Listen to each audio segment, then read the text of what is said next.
Tom Kendall in the Jaguar will lead them down to the green flag here in just a moment. Boris Said will start from the second position.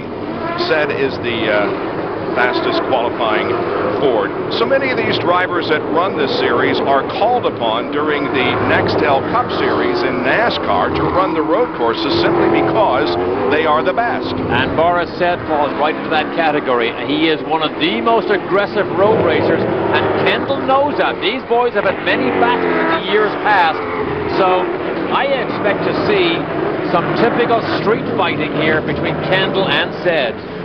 Pace car has turned off the racetrack, and we are about to go racing. On your right is Kendall. On the left is Boris Said as they come slowly down toward the start line, looking for the green flag. They get it, and here we go in round number 1 of the 2004 Motor-Rock Trans Am Series. And Tommy Kendall got a nice run. You see the two Jags, Gentilozzi and Kendall, walks out. Gentilozzi coming down the inside. Wow, side-by-side teammates. And Gentilozzi takes the lead, and Kendall is back to third, and a track blocker up in the turn. That is a traffic jam. That is a red flag situation. If they don't get those cars out of there. Mike Davis is in it, the ASC car, or the ACS car, that is Boris Said's team owner, teammate. Look at this. 0-1 is Ross Murray. There's a lot of bent-up equipment and a lot of fiberglass laying on the racetrack. Yeah, that's the problem, being that far back. Joey Scarello, I believe it. Oh, the Viper was in it.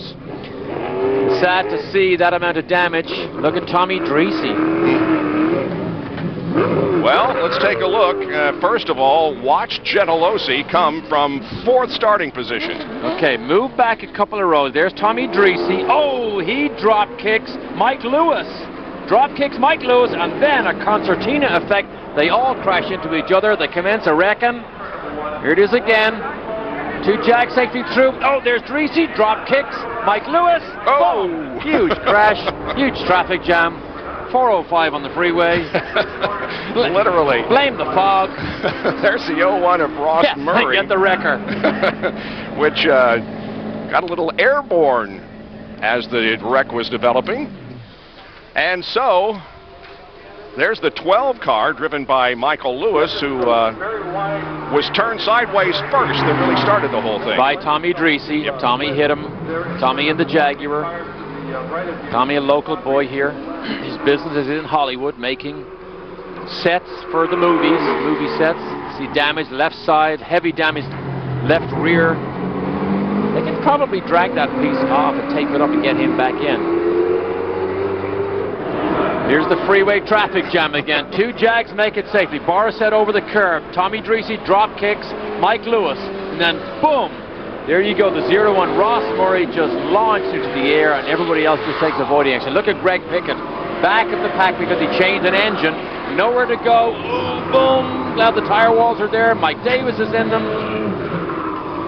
What a mess. That is not what we wanted. Bob Ruman, number 23. See him right there.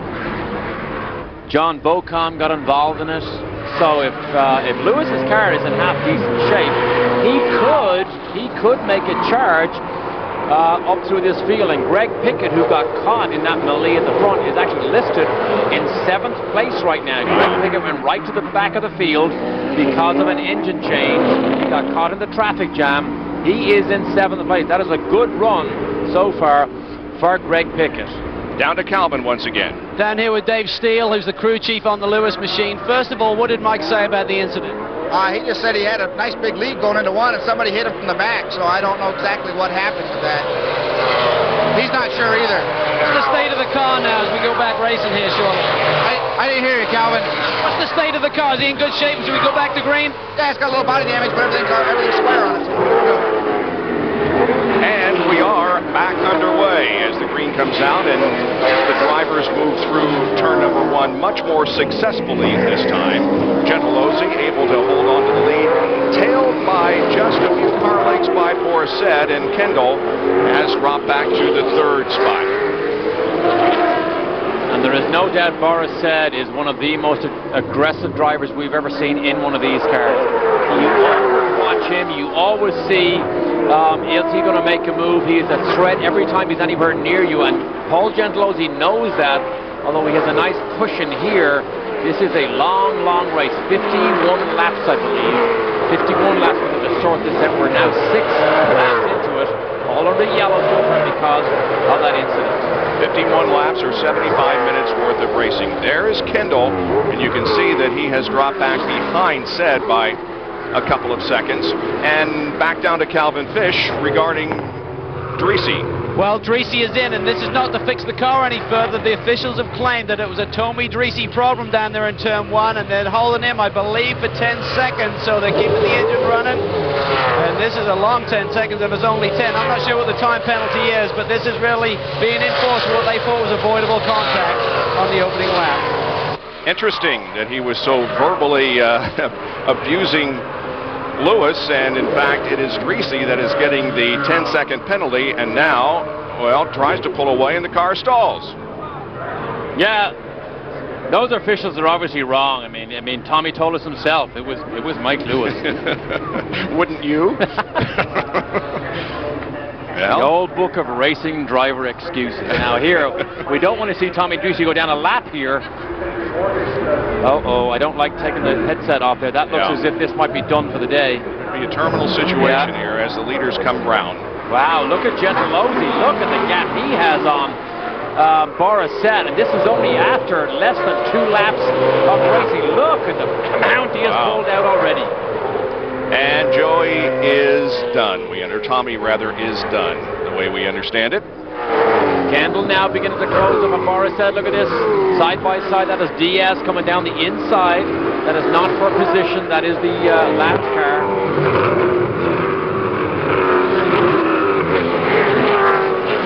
While we were following that story down in the pits with Dreese, something obviously happened that caused the separation between Gentilozzi and Said, because it was car lengths, and now it's back to 3 seconds, 3.5 seconds. See there, Campbell, Diaz, Greg Pickett is now in 5th place, Randy Rulin 6th, Davis, Lagarde, Bocom, and Michael Lewis. Michael Lewis now is in the top 10. And Calvin, what's the story regarding Dreese? Well, we thought maybe something was broken on the car. He went to take off after that penalty where he waited, and I thought maybe it broke a half shaft or something. The car would have moved, but I think he may have just been in the wrong gear and it wouldn't pull away in a higher gear, and the team has said he's just wound up. He's like on fire in there, and we just need to calm him down. He popped the belts. Now they're doing him back up again and hope to get him back to racing. Meanwhile, Gentilozzi still pulls away. This has to be a bit of a concern for Boris Said. Boris Said just does not let people run away like that if he has the speed to catch him.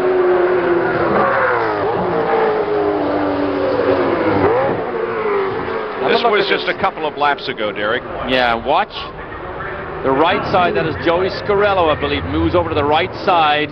That's just unburnt fuel pouring out of the exhaust on the right side. But looks pretty spectacular down in that braking zone. Gentilozzi with a 3.5-second lead on Boris Said.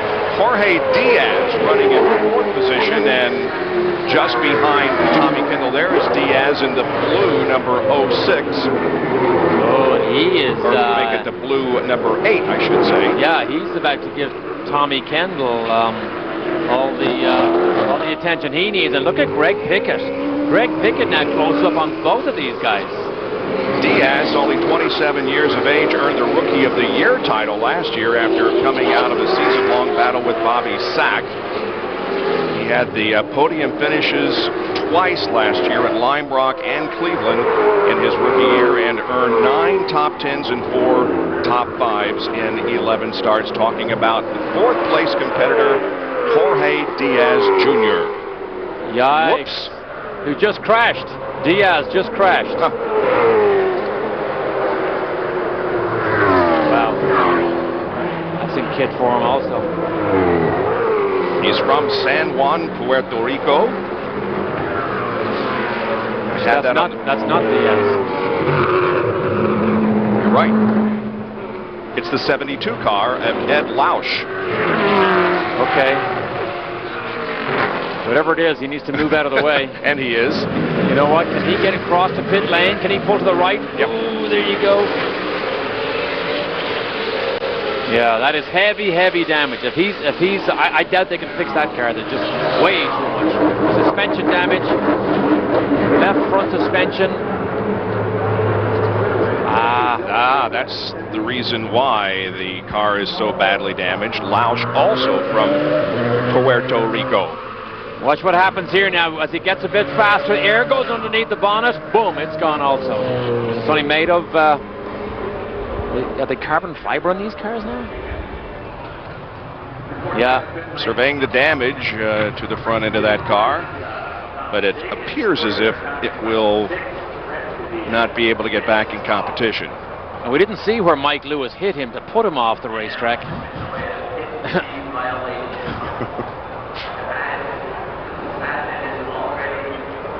At any rate, back on the racetrack, it is still Paul Gentilossi. And the interval is shrinking. Set is beginning to catch up a little bit, but Paul still maintains a rather comfortable lead. It's down, well, last lap it was 2.88 seconds. We'll see what it is this time as Gentilossi comes down to complete lap number 11. There is Bart, there's Tommy Kent, so Diaz is still right behind him. 2.6 seconds was the interval that time. Now, last year, those of you who may remember, Scott Pruitt was in the Rocket Sports Jaguar. And the tires, he leaned so hard on the tires that in the last 5 to 8 laps, he just about could hang on. So when you push these cars hard, they do use up those tires. I can't imagine Gentilossi doing that because he is so experienced. He understands the mechanical sympathy you have to have. But he is just flying here. Now, Tommy Kendall, incidentally, did a 24.2 in the last lap. That is about 0.8 of a second slower than Boris said. So Kendall does not have the speed yet, but Greg Pickett does. And he is all over the back of Diaz. Fastest lap of the race so far has been turned by Zed at a 123.49. Here's Calvin. Down here with Chris Willis, who's the crew chief on Boris's car. He's just turned the fastest lap of the race, but he's allowed Paul to really gap him quite a bit. You just banking on another yellow and managing tires early? Yeah, I mean, that was a plan at the beginning, was just to be conservative at first, but I think Boris might have made a mistake. The cameras broke away from the action for a little bit, so I didn't really see what happened. One lap is where Gentilossi got the gap, and Boris kind of closing it in a little bit, but we're just still kind of in conservative mode right now.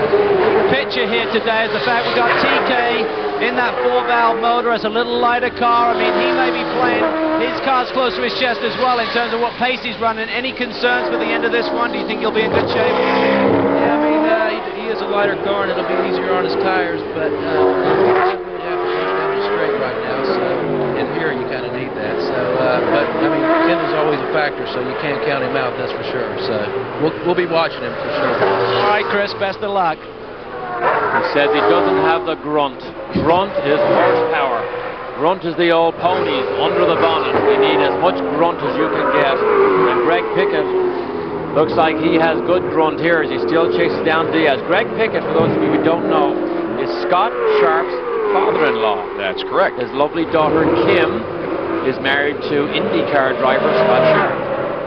So Rocket Sports has 3 of the top 4 right now. Is that correct? Gentilossi, Kendall, and Pickett? Yeah, that is, and Diaz. Diaz is also, that's a Rocket Sports Jaguar. So 4 of the top 5. Boris said the only one that is not in the Rocket Sports category. He is driving the New Century Ford Mustang. Word on the street has it that Rocket Sports name came after Paul drove an Oldsmobile. They call it the Oldsmobile Rocket, and that spawned Rocket Sports. Now they build engines, they build all sorts of stuff, and they build very good racing cars. In fact, they've built a road version, a hot rod road version of that Jaguar. Well, the 23 car, Bob Ruman, is dragging something on the left side of the car. And that will not be a problem unless the officials deem that that is potentially dangerous. You know what? I think it is. Yeah. The driver sits right there, so he obviously sees the bodywork beginning to peel off. And at those type of speeds, in fact, you can lift that whole bonnet right off the race car. Yeah, he'll definitely go to the pit lane and get that taped up. The old racer's tape is being used by the roll today, taping these things back together. As is the norm in Trans Am racing. But, you know, it's really fun to come to a Trans Am race because you can always expect that kind of thing. I mean, these guys are willing to mix it up and to fight each other for position, and that only leads to more excitement for the race fan. And one of the drivers we saw here yesterday from days past was Parnelli Jones. Of course, he made a name for himself in Trans Am, as did, of course, Robbie Gordon, our pit reporter, Becky Gordon's brother, Sam Posey. Roger Penske ran a team in Trans Am. Right. And, of course, the biggest name in Trans Am, certainly in the early days, was Mark Donohue. It just has maintained that mystique, that road racing mystique, that Trans Am is a place you want to watch and race in and look at the television shows. You ever driven one of these cars in competition? I have never driven one of these, period. They were always too slow for me. Gentilozzi has things in hand. Tom Kendall, we're just a little bit disappointed with. He fell back to third at the very beginning of the race in turn 3. He was running in third spot and continues to run there, as you can see on your scoreboard up at the top of the screen, by about 6.1 seconds. Gentilozzi now in the 24-second range. Borisset still in the 23s. Tommy Kendall on the last session elapsed was fastest at a 23.4, and Greg Pickett is still right there, same speed as Boris said. Faster than Gentilozzi is Greg Pickett in 4th place, and Ruman is back in. Take that thing up. Yep. As predicted, he has come in for the pit stop so that they can get that piece of debris taped up. And Mike Lewis, Derek, is up to 6th. Well, imagine causing all that trouble, and he still runs in the top 6. And Mike Lewis is now beginning to run down Diaz. Calvin? Oh, Bob Ruman is back in. The complete side is obviously taken off on him when he gets up to speed, so that duct tape will only work to a certain degree, and I think the fender flare is out there and the air's getting underneath it and lifting off the car, so they're going to try and do a bit more work and get him back out some more laps underneath his belt. Also, Randy Ruhlman is having issues. We just heard word from their team that he's losing second gear and consequently losing a lot of pace on the racetrack. And Ruhlman right now shown in the 9th position. Randy, of course, is a veteran campaigner in this division, finished overall as one of the top 10 drivers in 7 of his 8 full seasons in the Trans Am Series. Well, if you were Paul Gentilozzi, how do you feel right now with a 3.1 second lead after almost half of this race? Well, you feel very good, because not only does he race these cars, his team in Livonia, Michigan, actually Lansing, Michigan, builds all these cars for quite a few of these competitors. Of course, Paul has bought the rights to Trans Am, has packaged it as part of the Champ Car World Series weekend racing here. And I have to say, I'm impressed here. I don't believe Paul did very much testing over the winter time because he was so busy with his business suit on and trying to buy the assets of the old kart company to run Champ Car this year. But I'm impressed here. Can it last? Tommy Kendall still runs in 3rd spot, Calvin.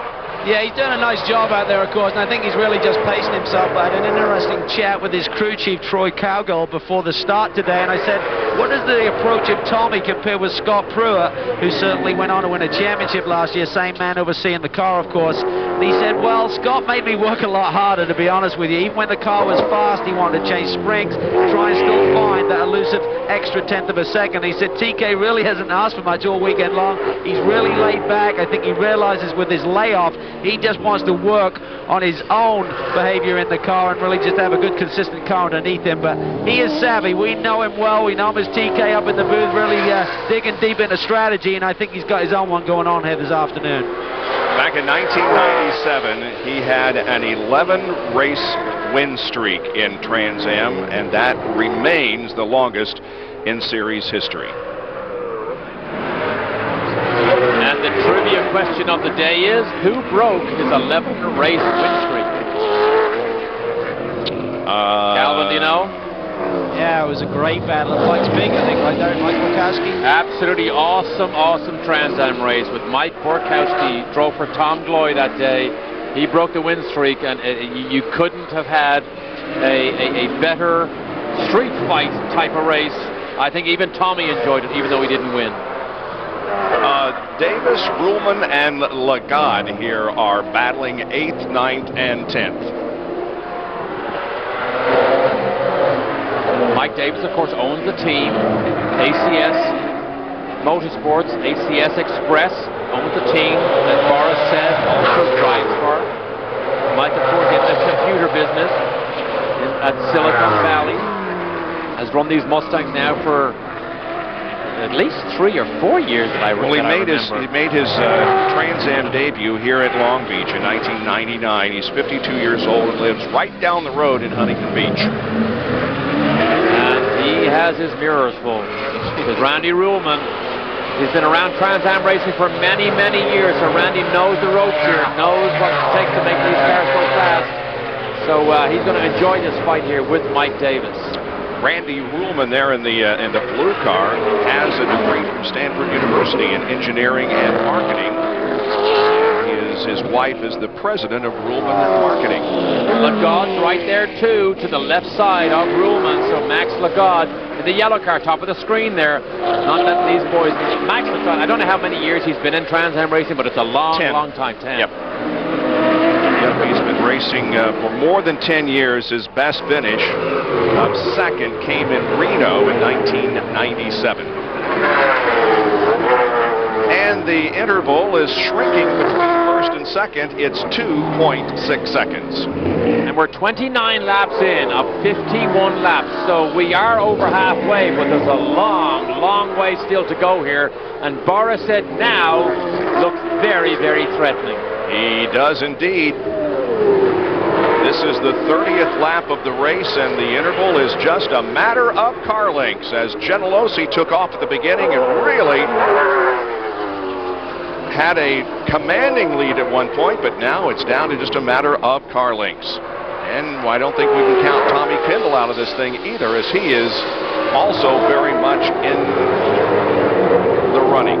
See the back of the Jag, just kick out there under power, tiny bit of oversteer. I don't know if that means anything right now, but Boris said, who loves to make the lunge down the inside in the brake zones, now just all over the back of Paul Gentilozzi. The hairpin. Yeah, I doubt he'll make. I doubt he'll make a lunge down to that hairpin, but at the next one, he could well do that. Boris said was on the power earlier than Paul Gentilozzi coming off that hairpin. And they move down this long, it isn't a straightaway, it's a nice gentle sweeping turn, but they are on the gas all the way, and as they head for turn number 1, Gentilozzi will maintain the lead, and Kendall is now down to 3.5 seconds behind Said. And that is a Rocket Sports built engine, I believe, in Paul's car, and that looked really good down that front straight. There's Kendall. Yeah, he's catching them also. Sure is. Greg Pickett is about 8.5 seconds behind the leader in 4th, and then Jorge Diaz is 5th, and he is well off the pace. On the last lap, Greg Pickett was the fastest racing car on the circuit. He was in the 1:23.5 range, which is half a second quicker than Kendall, half a second quicker than Said, and a full second quicker than Paul Gentilozzi. And there he is right there. So there's the fastest man on the racetrack, Greg Pickett. Could be today. Has a chance to become the only driver to win a race in 4 decades of Trans Am competition. Having a great run here. Boy, when he had to change that engine and move to the back, I'm sure his heart began to sink because he was so far back, and then that first lap in the lead. But Greg Pickett certainly has become a major factor as this race has rolled on here, and he is catching the leading group. The standings have Michael Lewis in 6th position right now, as he's made a tremendous, impressive comeback from that first lap, first turn incident. And back in 7th is Bockham, then Ruhlman, Mike Davis, Lagarde, and Sims. And all the others are not in competition with the exception of Ruman, who has been in and out of the pits and shown in 13th position and is still on the racetrack at the moment. Hey, Kendall's in trouble. Where'd he go? He slowed down. Yeah, he's in trouble. Yep. Pickett just went by. Pickett went around him. I think Diaz did also. Yep, he would have had to. Wow, Tommy Kendall is off the pace for some reason. Greg Pickett just flew by him. And Pickett and Diaz in a battle there. Oh, yeah, Kendall may be on his way to the pits. It looks like a little bit of smoke. Calvin? Yeah, with his crew chief, Troy, what's the issue? I don't know. He said something about overheating. I don't know if he overheated the tires or the car or the brakes. He hadn't came back to me yet. Okay, well, that's the word down here. I do know for a fact that TK did not employ the water braking system. It's about 3 gallons of water that they're allowed to run that actually miss the brakes to keep them cool. But the pace that he dropped off, it looks like it may be something more than that. So he was looking at the weight penalty of running about 20 to 25 pounds of fluid on the car. Didn't want it. He said the brakes have been good. So we'll give you an update when we know. Well, they're not as good as Greg Pickett's. We can see that. So Kendall has got a bit of a handicap here. We actually thought Kendall might have an advantage as the race wore on, because we told you earlier that he was in the 275 cubic inch 4-valve engine, and because that engine is a little bit smaller, they allowed that car to run 100 pounds lighter than Gentilosi's or Boris Said's. But that lightweight has not proved to be any type of an advantage for Tommy Kendall, as Greg Pickett is on the rostrum as we speak, if he can just keep this going. A great run by Greg Pickett. As a podium finish going, currently in 3rd position, there is Kendall, the driver who won 3 straight Trans Am titles in 1995, 96, and 97. But something has gone wrong that has dropped him back to the 4th spot. This was the site of his very first ever Trans Am race. His dad bought an old Trans Am car. I think that was in 1987. But in all those years, Tommy has never won here on basically his home turf in Southern California. Meanwhile, back up front, it is Gentiloni and Boris Said still very, very close to each other. It's stretched out just a little bit. It's now 4 or 5 car lengths, but still Boris Said is keeping Gentiloni in his sights. Boris in 2002 was the champion, drove a Panos for this team. They went back to the Ford Mustang. Let's go down to Becky Gordon, who has a report on Bob Ruman. I'm down here in Bob's pit, and they're making more repairs. Apparently the hood won't stay down, so they're going to try to fix it and get him back out there again. It's an unfortunate day for him. Yeah, he's trying to persevere at least, and trying to get out there and complete as many laps as possible, but has not been a good day for Bob. That's Davis and Lagarde running for the 8th position at the moment. Mike Davis in car number 10, and Lagarde right behind him in the 83. This is a good fight here, because Max Lagarde has drawn himself up from the back of Mike Davis. Boy, when you come out of that hairpin, it is such an advantage to be ahead, because they're virtually stopped in the slowest part of the racetrack. And as soon as you put your foot down, even a millisecond more or faster than the car behind, you just draw out 2 or 3 car lengths, and it's almost impossible to make that up in the brake zone at the end of these long straights. And that long straight on the front Shoreline Drive, that is the original part of the racetrack of Long Beach that Formula 5000 and Formula 1 cars raced on back in the late 70s and early 80s. Yep. Ooh, Max down the inside having a poke. Trying to get to the inside. Lagarde switched from a Chevrolet Camaro body to a Corvette shell this year, and is giving Davis all he can handle. Again, this is the battle for 8th position. Believe it or not, Davis and Lagarde are running in the 27-second range, which is faster than Tommy Kendall is running on that last lap. Kendall is in deep trouble, we presume it is, with those brakes, but Tommy is now 3 seconds off the pace of the leaders. They're trying to nurse this thing home, but he's got a long, long way to go still. But Tommy's going to try and chase him on the championship. Losey has to get points in this opening event here at Long Beach. Fastest last lap was Boris Said, 1:20. But now, as they complete yet another lap, he is considerably slower than that. All right, let's find out more on the Kendall situation. Calvin? Well, the overheating, Bob, seems like it's coming from the engine bay, so they're making a decision here. I think they're going to bring him in. They've got a pressurized container. They're hoping that maybe they can replenish the coolant system. But if he's done some damage and overheated it, maybe that engine is not going to have the horsepower it had before, which, as we've spoken about, was not enough in the first place, it seemed. Yep. And Gentilozzi begins to lap slower cars. That was Lagarde that he just put a lap on. Mike Davis is next up. See Mike Davis in the same color Ford Mustang as Boris Said right behind. So Mike Davis will probably be a gentleman and let them all go by nice and easy.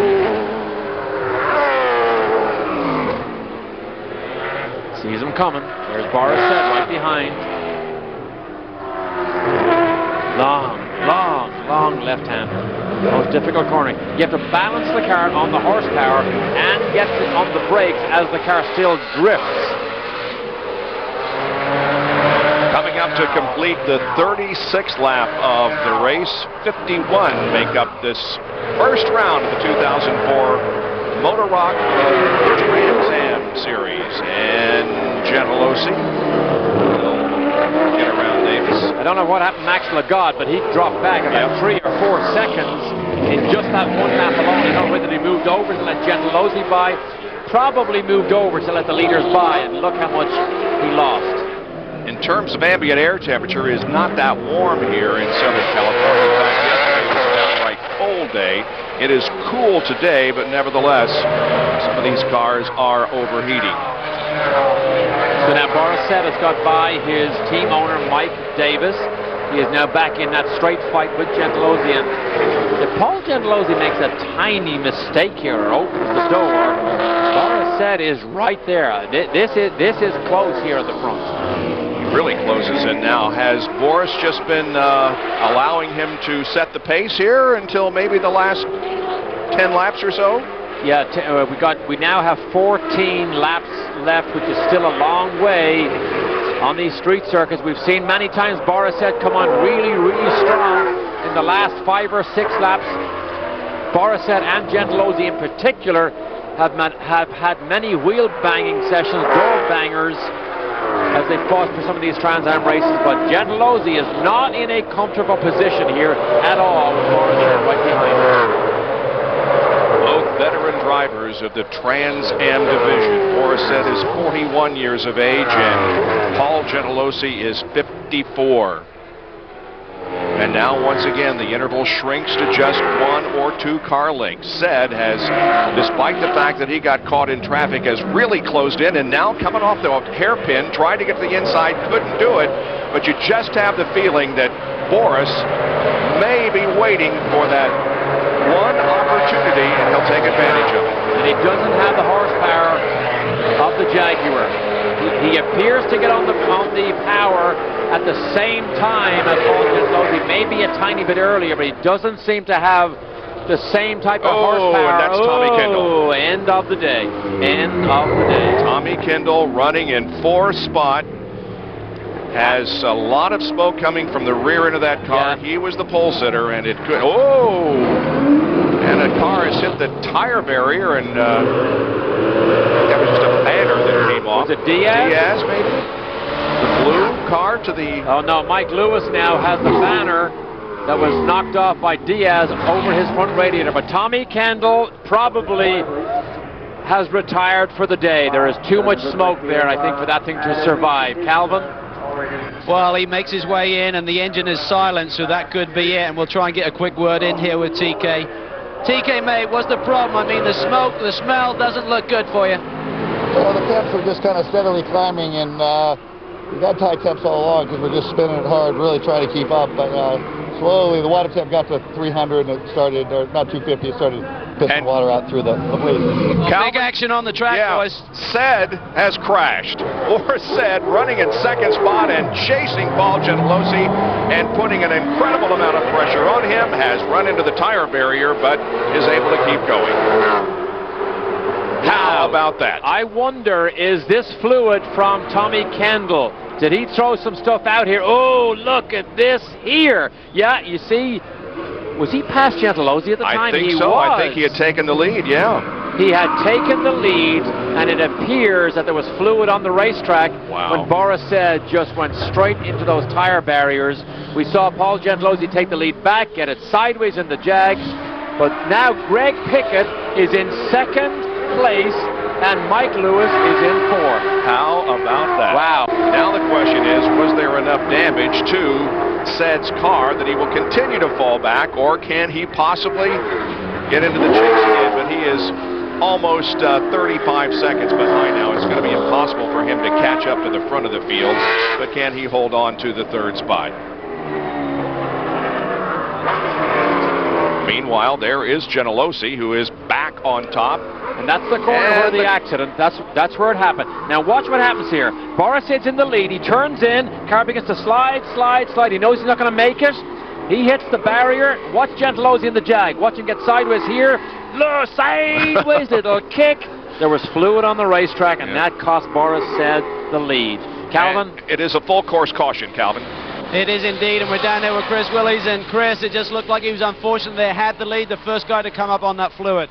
Yeah, I mean, Kendall blew up. I mean, everybody in the world could see that he's blowing up. I don't know why they didn't see the oil on the track. I mean, there's a yellow should have been thrown. We don't know why.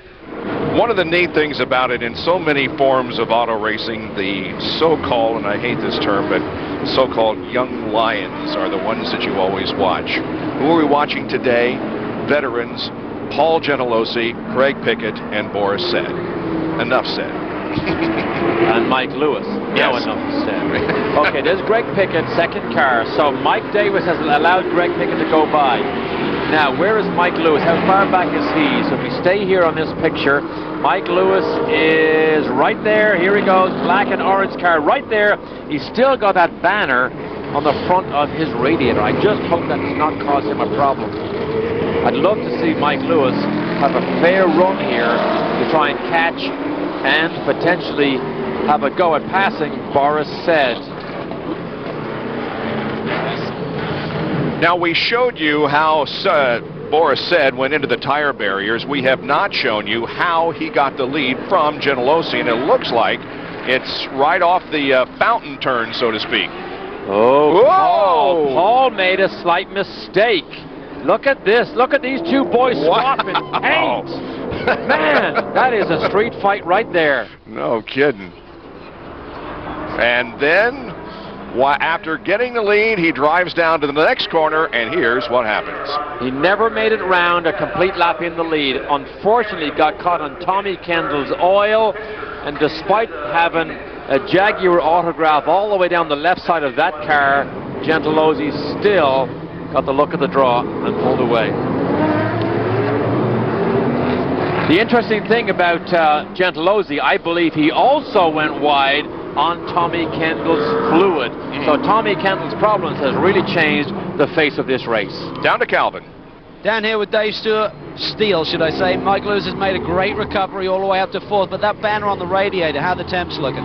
He says the water temp's still okay right now. I'm trying to maybe get him to stop on the racetrack, and hopefully it'll fall off, and we'll see what we can do after that. But I don't think we got anything for the leaders, but we'll give it a shot. But an exciting day. I mean, after the first lap, first corner, I'm sure you weren't expecting to be here right now. No, I was expecting to go a couple of laps down, so stay on the lead lap and be up to fourth place in the top five is going to be a good finish. Good job.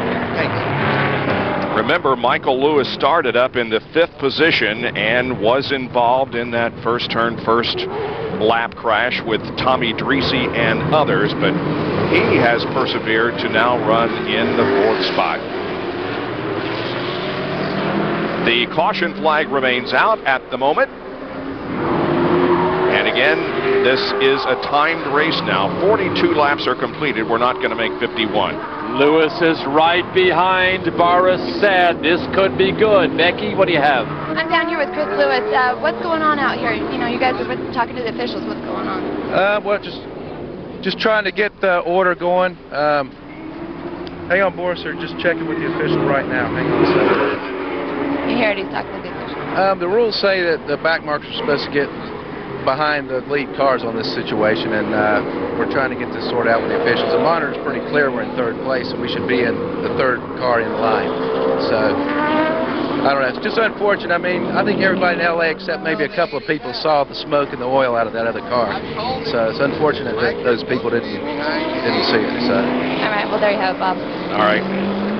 Chris Lewis is an engineer. He's an ex-race car driver himself. Now he obviously looks after Boris Said's car. What they want to do is they want the top 3 cars, Gentilozzi, Pickett, Said, and Mike Lewis, to be all the first 4 cars in a line to give them a straight sprint run to the checkered flag. Yep. Calvin? Well, down here with TK, and TK saw we had a breakaway earlier. There's action on the track with Boris, but I know you're disappointed. Talk us through the race. Turn 1, it looked like you actually got a good jump at the start, even though you got that 4-valve, and you just sort of like hung out there wide. I tried to make the straightaway as short as I could by keeping the speed down, make it so like the hairpin was here.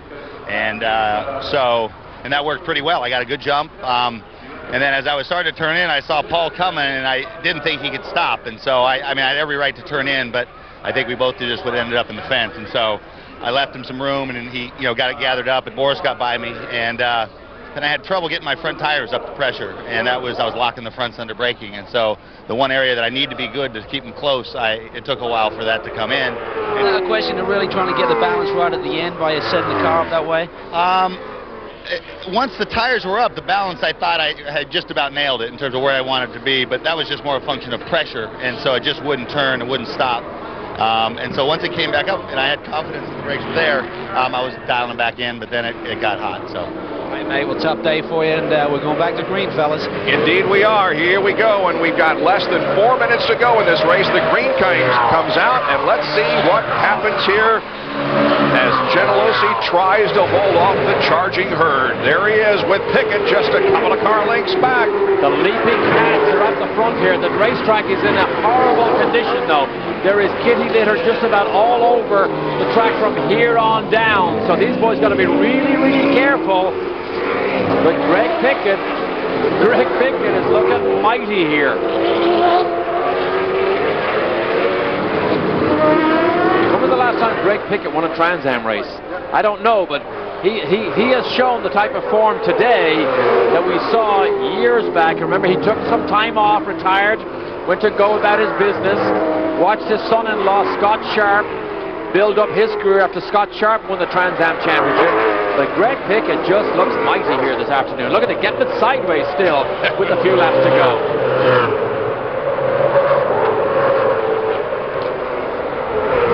The brake zone, they still have to stand really hard on the brakes. They're cast iron brakes. Look at the dust and dirt there from the kitty litter, drying up that oil and fluid from Kendall. Again, the double apex left-hander. People still in the stands here watching this race unfold. There's Boris Said. White flag, Derek. This is it. This is it. Will Gentilozzi be able to hold off Pickett? I'm just surprised Boris Said could still go as well as he is, having hit those tires so much. Obviously, he just crumpled up the bodywork. Did not affect the radiator or the front end, the front clip on that car at all. He's holding on to third position and has about a 4-second advantage over the fourth place guy, so it would appear as if Boris can soldier home in third spot, but the question is, will Gentilozzi be able to hold off Greg Pickett here on the last lap? Once again, they go through that kitty litter where there's a lot of oil on the racetrack. Pickett hooked to the inside, couldn't make the move, and now they'll have to go through this long left-hander. Wow, oh, he's going to take a chance. Here we go. Oh, Paul locks him. Cut him off. Locks him down the inside. Greg Pickett wants to win. He wants to win here at Long Beach. Look at this. Remember the blocking rule, Double D. Forget the block rule. There's only 2 corners to go. Oh, here he is. He's to the inside. Can't do it. He cannot do it. Gentilozzi continues to hang on to the lead. What a great run by Greg Pickett. I don't think he's going to be able to do it. There's the hairpin now. It's just this long run to the checkered flag. And Paul Gentilozzi is going to be able to do it. Gentilozzi wins it. Wow. By 0.3 of a second over the veteran Greg Pickett. What a run for Greg Pickett. Opening round of the championship. Jaguars first and second. They have now won 3 championships, and look at the boys in the pit lane. They enjoyed that. Said did come home in third, Bockham fourth, and Mike Lewis finishes in 5th position. Wow, so Mike obviously backed off a little bit. That thing probably began to overheat with that advertising banner stuck in the front radiator, but that was a great run by Greg Pickett to come from the back of the grid to almost win here at Long Beach. Wow. It's his 25th career victory in Trans Am competition.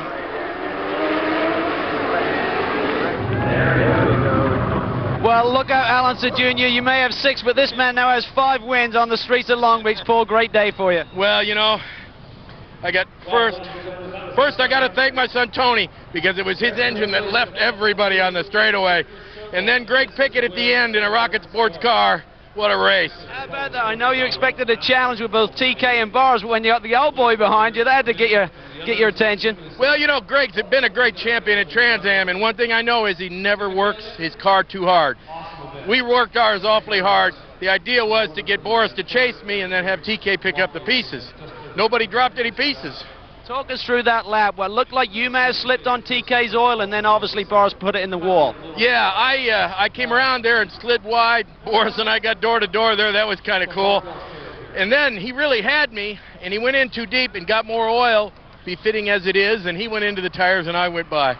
As busy as you are, how do you manage to get in a race car on Sunday afternoon and lead the race? I mean, it's unbelievable. Well, I've been blessed to have all these opportunities, and really I love racing because it's the only place the phone don't ring.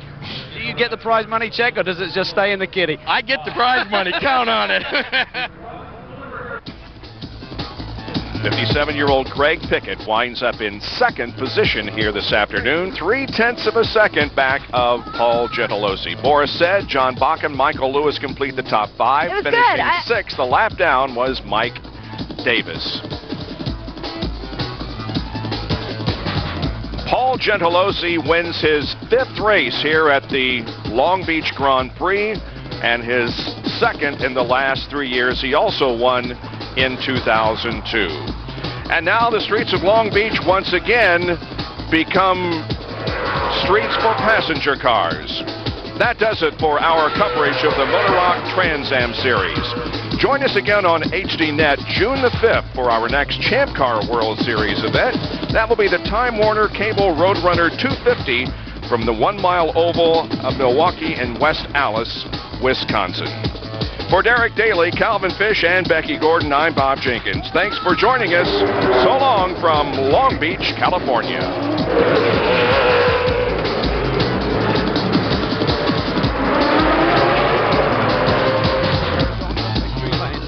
Apologies once more to Miss